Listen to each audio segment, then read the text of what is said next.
This is Net Video. I'm Jason Romney. We're at the Cross Media Lab in Melbourne, Australia, and we're talking to Mark Pesce from Afters. Mark is one of Australia's best-known new media philosophers. He's an American originally, but he's moved to Australia. Mark, welcome to the show. Thank you. Now, Mark, you are globally recognized as a leader in VRML or VRML, the virtual reality markup language. Could you give the audience a quick roundup of your professional background? I have spent most of my career working in areas that concern interactive computer software. Sometimes that meant computer networking software. In the early 1990s, I was working very much in virtual reality, and in the late 1980s, I've been working in a field called hypertext, which was still very unusual at that point. So I was in the right place at the right time to be able to create the blend of web technologies and virtual reality technologies, which is what became known as VRML. Just as a result of that work, I ended up creating artistic explorations, entertainment applications, all sorts of things, and that actually then put me into a community of creative people who were working with technology, which led to an appointment as the visiting professor in interactive media at USC Cinema School when they were starting their now world-famous interactive media program. Did that for a few years, then wrote a book called The Playful World: How Toys Are Transforming Our Imagination. How technology is transforming our imagination, which took a look at children's toys and showed how modern interactive children's toys, such as the Furby or the PlayStation, are changing a child's understanding of the way the world works. And spent a couple of years promoting that, and then was invited to come to Australia for the first Cross Media Lab to present, fell in love with the country, came, and was invited to start a similar program to the program I'd started at USC at the National Film School, AFTRS. Now, Mark, you have been giving many lectures on a subject which is near and dear to the hearts of all media companies nowadays, which is how they're going to continue to make a profit from their content. And you've introduced terms to the lexicon of Australian new media philosophers like hyper-distribution and the swarm. These are unnerving concepts. Can you describe what they mean? Hyper-distribution is the era that we're entering right now. You can think of electronic distribution as having a couple of different stages. So the first one was broadcasting. Someone puts up a transmitter, sends a signal out, and anyone who's got a receiver within the broadcast range of that transmitter can pick it up. When the net came around, people would do netcasting. You'd put content up on a server, and everyone would be able to download it from that server. There's a basic difference between broadcasting and netcasting in that with broadcasting, it doesn't cost any more with more listeners. Everyone has a receiver, they can all pick up the signal. With netcasting, every listener I add adds some cost to me because I'm paying for the bandwidth, I'm paying for the computers, and so it can be a very expensive proposition if the content that I have gets very expensive. After that, you start to see what we call super distribution. Napster is the best example of this, where you basically would collect all of the information on everyone's hard drive or some portions of that hard drive into a gigantic database, which then everyone can search. So I can find out if anyone has a file that I'm looking for anywhere on the internet, and then I can connect to that machine directly and grab that file. And while that was fraught with intellectual property issues, it was still a very good way of getting people to share the information they had. The latest incarnation are things like BitTorrent, which takes as many machines as want to be involved in trading a big file around, whether that's a movie or an album or whatever that might be, and they all share the bandwidth and they all share the job of distributing that file as efficiently as possible. Now, that's what we call hyperdistribution. It's more efficient than broadcasting because the more people who want a piece of content, the easier it is for every additional person to get to that content, and it's not bound by geography. A broadcast tower can only go to the horizon, which at most is going to be about 40K. Whereas in hyperdistribution, you can be on the opposite side of the world and you're picking up a television program or a movie or an album or some big piece of media and be doing it just as efficiently as if you were a broadcaster. That's now given us a day and a time where all of us have become broadcasters, at least in potential. One of the major developments in the very recent past affecting hyperdistribution has been the intense litigation waged against Shaman networks in the so-called Kazaa case. And one of the remedies granted by the Australian courts was a declaration saying that now Shaman networks need to work with the movie and music companies to identify the words that those companies used to describe the works that can be downloaded through a peer-to-peer network like Kazaa, and somehow avoid those titles being searchable and retrievable through the Kazaa network. What is your thinking about the impact of that decision and the future of peer-to-peer networks following litigation of this kind? The worst possible thing that a copyright holder can do with respect to a peer-to-peer network is to attempt to drive it out of existence. What we have seen again and again, and Napster, of course, is the archetypal example of this. At about the time that the Recording Industry Association of America, the RIAA, was driving Napster out of business, a group of other people were developing some software known as Gnutella, which became the thing that replaced Napster. Napster was centralized. Everyone told what there was on their hard drive to a great big collected database that was held by the Napster company. Because it was centralized, it had a single point of failure. If you shut down the database, you shut down Napster. Gnutella is decentralized. You can't shut it down in that way. There's no central point that would act as the control unit for all of this information that's flowing through the network. The reason we went from a centralized point to a decentralized point was because the industry put pressure on the centralized point. The user community, some of whom are file traders and a lot of whom are programmers and understand what's going on, evolved a response to the stress that was being put on it. You can think of it as creatures competing in an ecology for dominance, all right? And each of them have their own ecological niches. And if one of these creatures starts to outcompete by putting pressure on the other creatures, they will evolve a response. Well, so they evolved a response to Napster. That was Gnutella. Charmin Networks is roughly the same. It is actually the same technology underneath as the Gnutella technology. It's just one version of it. BitTorrent had the same problem where it had this centralized tracker, and if you brought the tracker down, then the network would become useless. It would fall apart. And as people started attacking the tracker sites, which happened last year in a flurry of lawsuits, all of a sudden you saw the birth of decentralized tracking technology on BitTorrent. So I think that for every attempt that the industry makes to shut down a peer-to-peer network, the peer-to-peer networks evolve a response that makes that attempt pointless. Speaking of pointlessness in the pursuit of copyright, let's talk about the avenues of piracy available today and how those affect the conventional existing TV, radio, newspaper, and cinema industries. So we know that it's possible to screen capture video into a file which may be slightly degraded from the original, but is essentially a digitally pure thing. And it's also possible to exploit the analog hole to run the output from your computer into a digitizing piece of equipment, which is dirt cheap and readily available.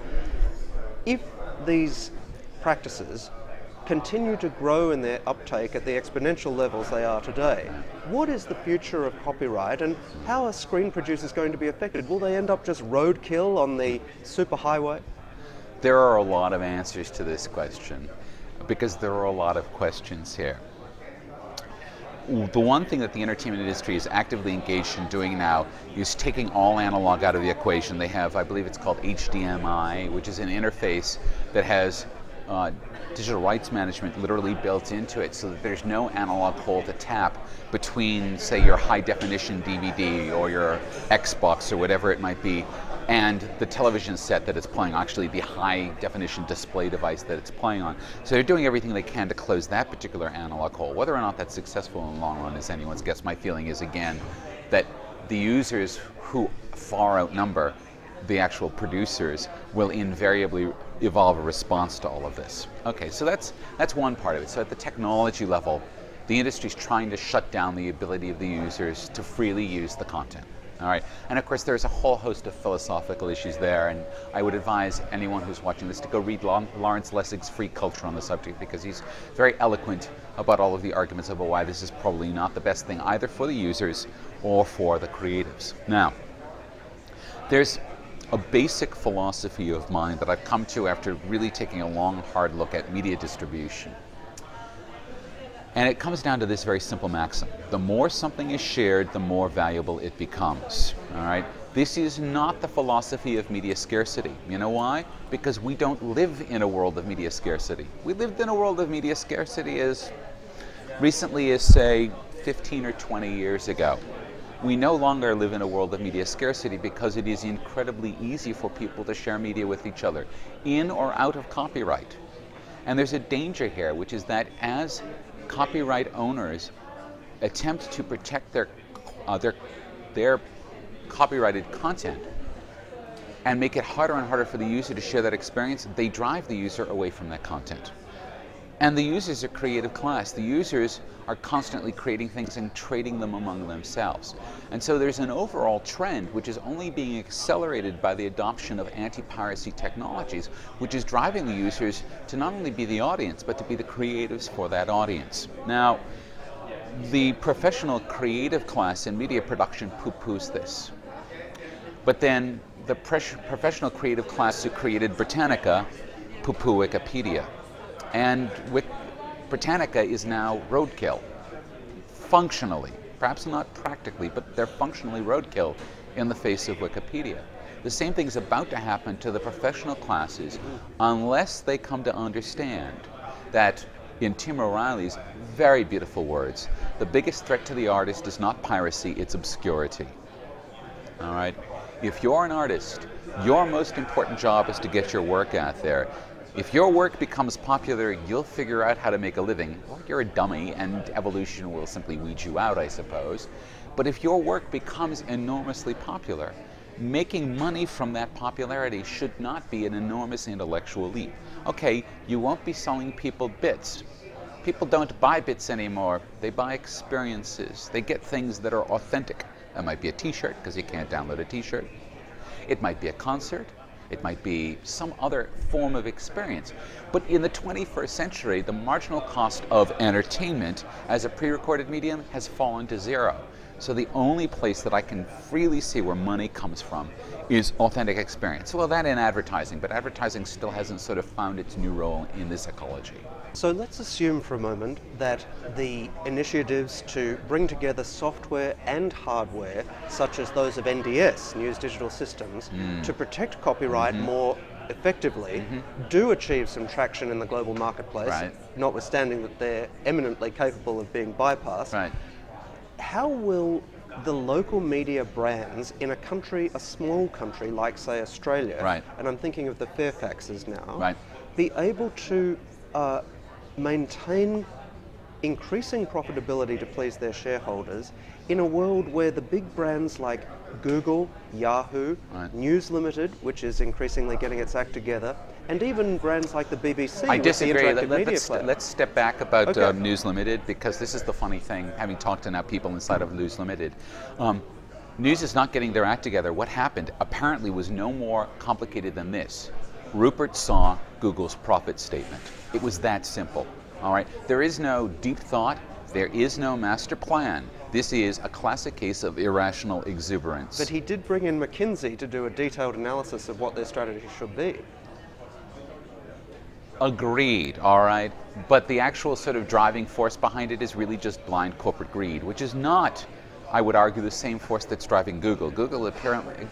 There's more to Google than a profit and loss statement. It remains to be seen exactly what that is, but there's more to Google than a profit and loss statement. So we heard in the conference yesterday that Fairfax's acquisition of RSVP was going to help it to develop a more one-to-one relationship where it knows about the profile of its audiences in more detail. Is that too little, too late?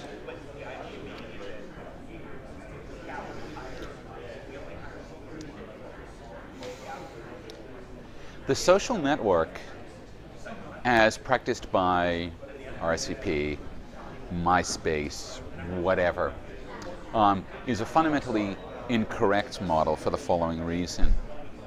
Those social networks are data that is managed by someone else for my own benefit. But those social networks don't actually reflect the real world, because human social networks are inherently dynamic. And those websites are inherently static, whether it's RSVP or it's MySpace or it's Friendster or Coot, or you can go on and on and on and on. And so people either need to spend more time managing them than they actually do managing their real world social life, or these networks are desynchronized and they're progressively less useful. So it's an interesting thought to Fairfax is going to use RSVP to learn more about their customer base. They're going to learn more about demography. Fine, they already probably know a lot about the demographic of their customer base. Are they going to learn enough to present something that's more useful than a slightly better way to market to me? I don't see it in that current model. I just don't see it.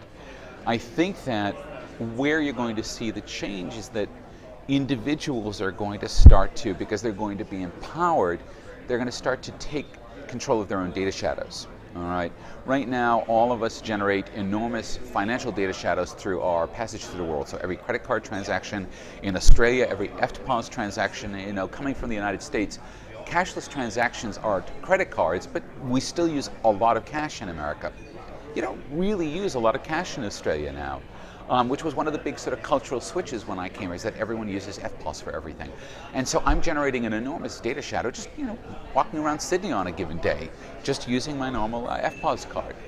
That's just one portion of the data that I'm generating around me. And that's the part that the banks care about, and maybe that Coles Meyer cares about. But what I actually care about is the data shadow that my telephone is generating every time I send an SMS to someone, or get a phone call from someone, or get an email into my laptop, so that actually there's a data shadow that Vodafone's holding on to, and the only reason they want it is so they can bill me, which seems a waste, because, I mean, it's good that they can bill me for that, but it seems actually that if I knew that I had a lot of social connection with this number of people who are in my address book, and if my phone were keeping track of that, then this data that I could be using to populate my own social network that would be emergent, because it would be happening naturally from my passage through the world. I've been doing a lot of research in this area, which is why I'm sort of rather excited by it.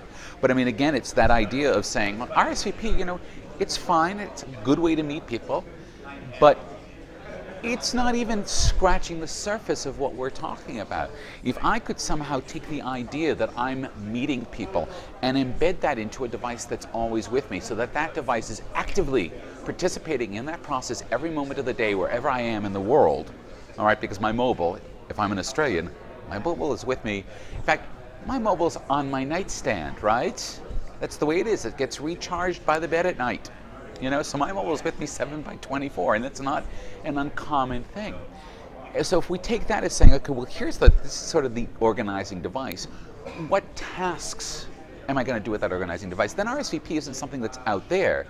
It's something that this social organizer is helping me do. It's a task for the social organizer. Now, if Fairfax wants to help me with that, that's another matter. That's a business. But I think this sort of external website thing, it's just not effective. We've repeatedly heard that features like convenience and relevance in information will be the crucial signatures of successful media in the future.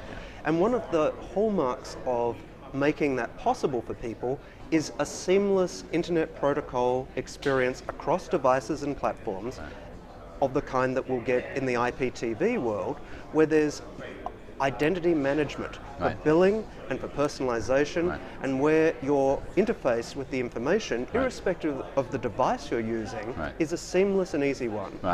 How does a company like Fairfax compete with a company like, say, MSN or Google that have vast R&D budgets for achieving just that kind of convenience, relevance, seamlessness across devices? Are local media companies in countries the size of Australia going to face an increasingly uphill battle now? Well, the area that Fairfax owns, and presumably could rent to an MSN or to a Google or to a Yahoo, is that they understand the situation on the ground really well. Their local knowledge is deep. All right? And this is the thing, is that, our electronic lives are moments, are vast periods of time of breadth, compounded by insane moments of depth. And we need both of those. There are different ways of working in the world. There are different ways of working within the operating culture. And Fairfax has, 175 years of depth. Sydney Morning Herald, 175 years of depth in Australia. That's pretty much the whole ball of wax right there.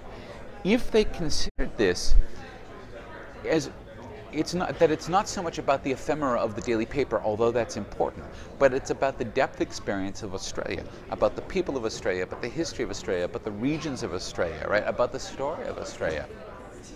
That represents a resource that a Google or an MSN we'll never be able to duplicate, all right? And then, of course, just their position in the community. I read the Sydney Morning Herald. It is the paper of record in Australia. Now, if I'm in Melbourne, it's the Age. This is sort of two sides of the same coin. But as a Sydney-sider, I read the Herald because it's the paper of record. It's like an American, particularly a New Yorker, reading the New York Times, all right? I, however, always read it online, okay? And, you know, Fairfax is only getting 5% of their revenue from that online experience. So there is a bit of a mismatch, an impedance mismatch between the fact that I'm really pleased with the locality and the depth that they will provide to a story versus the fact that they haven't figured out sort of how to monetize that to the same level. But I don't think that Google or MSN will accept, and this is something that I see happening quite realistically, that Google will begin to aggregate local sources for me, all right? And as that happens, that's a fundamental erosion of what Fairfax is doing. But that aggregation of local resources is still about the now. It's not about the depth, and it's not about the history. So Fairfax has to aggregate itself. It has to probably even keep ahead of it so that I can get my feed, my Fairfax feed, in this highly customizable format, but again, not so that I'm really so much aware that I'm customizing it, other than it happens to be the feeds that all of my other friends in my social network are sort of feeding into, so it's filtered by this sort of social process and by Fairfax's best guess of what I want, all that funky stuff, all right? Matched against Fairfax's depth, all right? Because that depth is where the loyalty is going to come from me, because anyone's going to be able to give me feeds, and anyone, particularly Google, was honing in on this, is going to be able to give me local feeds, all right? So it's not as though they can't make this transition, it's that this transition is going to force them to fall back on a resource that maybe they aren't aware of. So Mark, recently there's been an influx to the Australian and Asian markets of attractive little portable devices, the video-capable Apple iPod, the Sony PlayStation Portable, the PSP. Do those devices represent an area that traditional media companies should be speeding to get conversant with and exploit? Or is it just another fad that will go away because it's so much more attractive to watch video on your big projector or LCD screen at home, and who's ever really going to watch movies on a little screen? What's your take on that? There's a time and a place for everything, and there's a time and a place for those devices. When I did a lot of traveling this year, and I was really glad I had the laptop, the PSP, and the mobile phone, each of which I could watch video on in various circumstances for various reasons, and in sort of descending order of quality. Laptop, great display, as long as I'm not too far from it. The PSP is great. I watched all of Series 1, or almost all of Series 1 of Desperate Housewives on my PSP because I simply downloaded it off the net, converted it to PSP format. Now this, mind you, is way more work than the average human being would do, but I'm conversant with this technology, so it's easy for me to do that. And then I said, I'm going to make myself a study here. I want to see if this is going to look good and really be an enjoyable experience on my PSP. Is this a way people are going to be watching this media? And sure enough, it was an enjoyable experience, and I do think that people will be watching it on the PSP. But I think what we've got to see for this to start to take off is there are going to be another layer of tools. Now that the PSPs are getting out there and the video iPods are getting out there, it's not just about the content, it's about now people having tools that allow that content to be shared really easily, all right?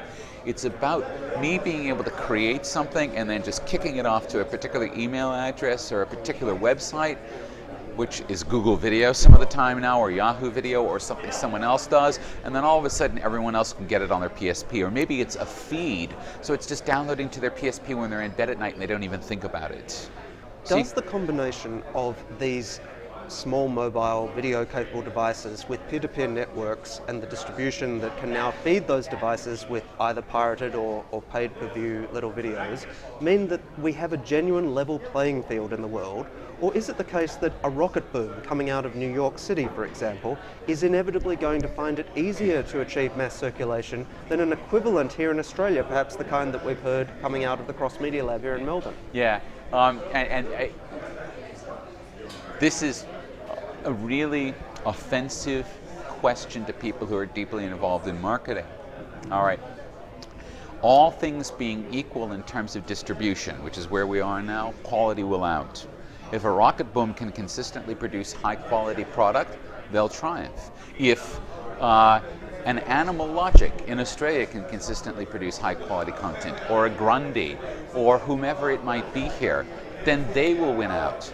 However, they're also going to be faced with a user base who is fairly technically adept and able to produce content. And the interesting thing about the swarm of users is that a user only has to produce a piece of content every lifetime or so, but when you aggregate millions of users across that many pieces of content, even if you only produce a masterpiece a lifetime, if that achieves some sort of marginally broad distribution because it was your lifeblood and it really is telling a story and it's reaching its audience and affecting it, then there aren't going to be enough hours in the day for any commercial media providers to show you anything, because what it's going to be is everyone is literally going to have that 15 minutes on the PSP or the iPod. It won't be the same 15 minutes for everyone. These things will roll out like waves. And we're seeing that now. We can see the growth. Jib Jab's This Land is the first modern example of something where it just waved over a period of about 3 months to where 70 million people had seen it in 3 months. And it was getting very funny because toward the end, people were getting a forwarded link or two a week from people. They'd already seen it, but of course a few more people would see it. They'd say, oh, you know, Mark has to see this, Tom has to see this, whatever. They'd forward it on and on. That's what the future looks like. It's that someone creates something that is so cool. They don't have any money to promote it, but they tell their friends think it's cool, they tell their friends, and you get this wave. And the cooler it is, the further the wave goes. And I guarantee you that everyone's got at least one good wave in them. The media futurologists who've been talking here at the Cross Media Lab have identified 3 kinds of shifting that are totally transforming the media.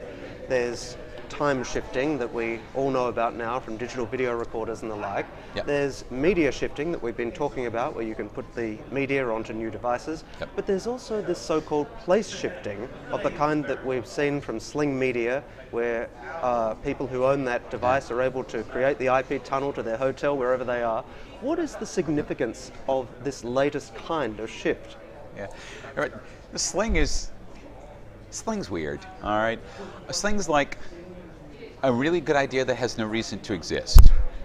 Because why am I getting it off of my machine at home? BitTorrent has turned the internet into my TiVo.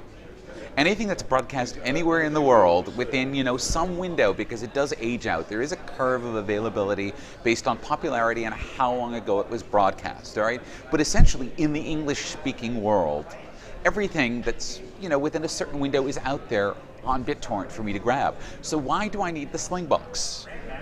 It's not clear to me. I mean, I guess the Slingbox is there just in case it happens to not be on the torrent. It's like my sort of stopgap. But in fact, the Slingbox came out just as BitTorrent was sort of taking care of this. So really what's happened, it has nothing to do with Slingbox, is that the internet has become a media cloud. We didn't used to think of it as this giant media cloud. Now we have to. We're being confronted by thinking about it as the media cloud. And we can pretty much pull, if it's at all popular, any piece of media we want out of that cloud. There are a number of technologies being trialled around Australia at the moment, which are slated to have potential significant impact on the media industry here in the next year or two. Right. One of them is the DVB-H mobile video trial up in Sydney, and there are a few others. Which ones have caught your attention and have potentially the greatest possible impact on the Australian media landscape? Well, DVB-H is kind of interesting. I'm trying to sort of figure out if it is really all that interesting. It's an interesting idea to get broadcast television on your phone. It's a far more efficient use of the limited resource of wireless bandwidth. Even with 3G phones, it's a far more efficient resource if you have channels that people are going to watch, whether it's Bloomberg or CNN or Channel 9. But it does take people 6 or 7 seconds to change channels, so it's not really like TV though, is it? Oh, no. DVB-H doesn't, as far as I know, DVB-H doesn't buffer. It's not like MOBA TV. MOBA TV is actually, I think, net delivered, IP delivered, whereas DVB-H is actually broadcast delivered. So it shouldn't actually take 6 seconds to change channels on DVB-H. It should, does it actually take 6 seconds? I think it does. Ick. All right. I don't know what to say. I can't imagine technically why that would be, because it's just a digital stream. But interestingly, that is IPTV in the sense that it uses an IP transport. And Yeah. one of and the, it does take a couple seconds. Well, it takes some time to change and on you're, IPTV of course, as well. writing a book about nanotechnology where all the nanorobots will have IP addresses. So on the one Right. hand, we'll have all the mobile devices that display video with an IP address, Right. and the nanorobots in our own bodies will have IP addresses. Right. Is there going to be a bridge between the two? In which case, I'll have Desperate Housewives playing out over my liver, right? You're making a sudden turn into nanotechnology. The biggest issue with nanotechnological systems are communicating with devices that are nanoscale. All right, there are. You could make everything IP addressable, but what is the transmitter? You can't put them on an Ethernet. You can't even really give them good wireless capabilities. You might be able to use microwave. It's not clear. You might be able to use LiDAR, light radar. But this is stuff that's a long way away.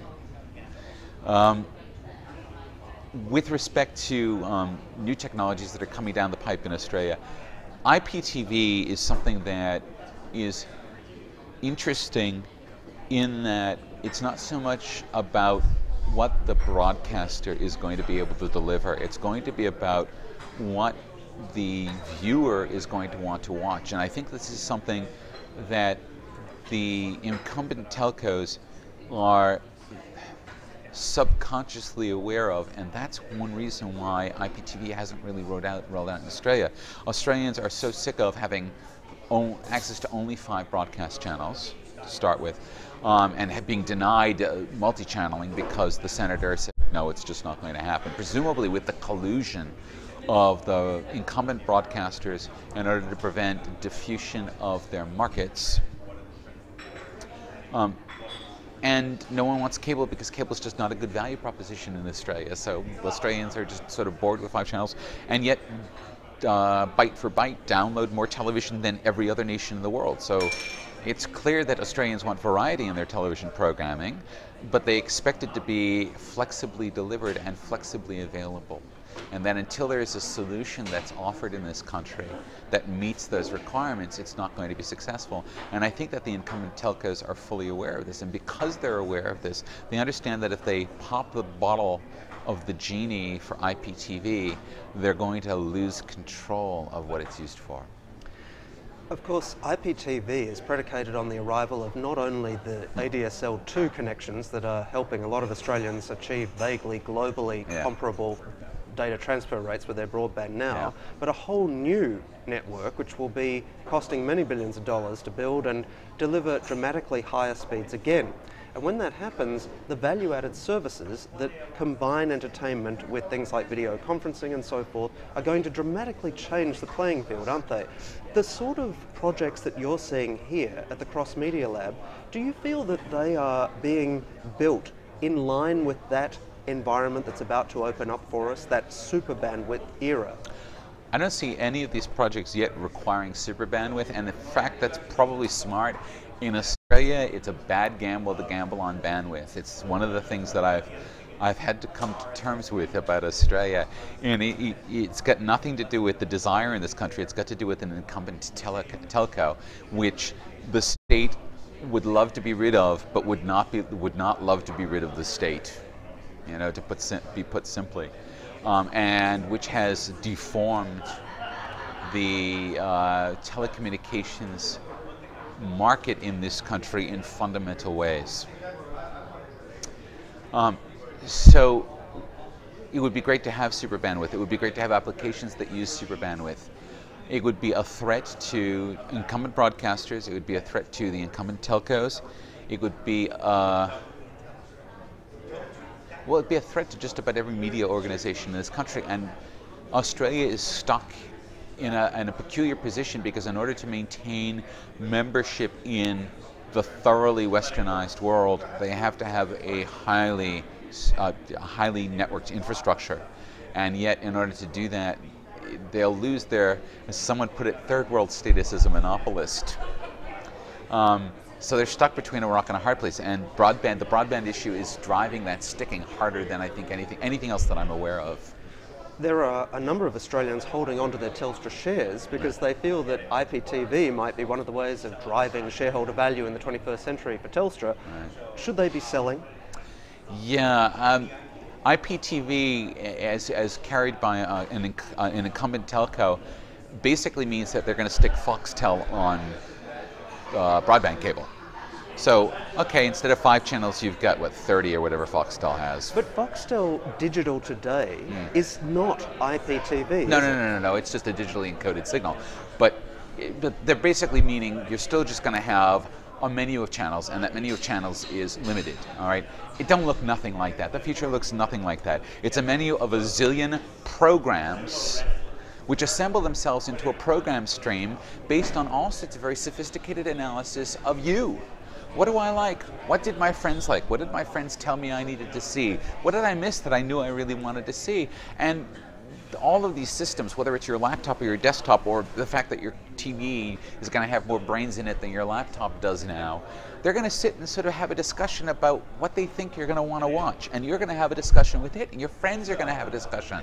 And all of this is going to produce a program stream, which means that when you sit down in front of the box, it's going to be pretty good, not perfect, but pretty good at figuring out what you want to watch when you want to watch it.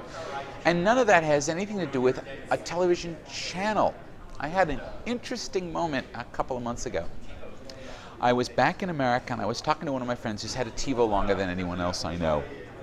And he said, oh, you know, there's this great new reality show about In Excess on, and they're picking the new lead singer for In Excess. I was like, oh yeah, what network is it on? Oh, dude, I don't know. Because he had been so completely divorced from any sort of channel branding that was associated with the program. It was just on his hard drive, and it was just spinning out. So he had no idea. He knew what the program was. He knew that the producer was Mark Burnett, who had produced Survivor and The Apprentice, but he had no idea that it was running on, in America, CBS. No idea. So that's where we're going, is that you're going to sit down in front of that box, and there ain't going to be, oh, I'm going to watch Fox Footy now, or oh, I'm going to go watch 9 networks so I can get Desperate Housewives, or 7. It's going to be, I'm going to watch Desperate Housewives, I'm going to watch this, but it's not really just Desperate Housewives, this name-branded entertainment. It isn't about that. It's going to be, I'm going to watch this thing that came from this community of people that I'm really into, who told me that this guy over in Arizona made this amazing film with these guys over in Taiwan, and they got it up on the net and they bounced it over to me. That future looks, it looks a little bit more cyberpunk, but we're not going to think of it that way. We're just going to think of it as being able to watch cool stuff that cool people did.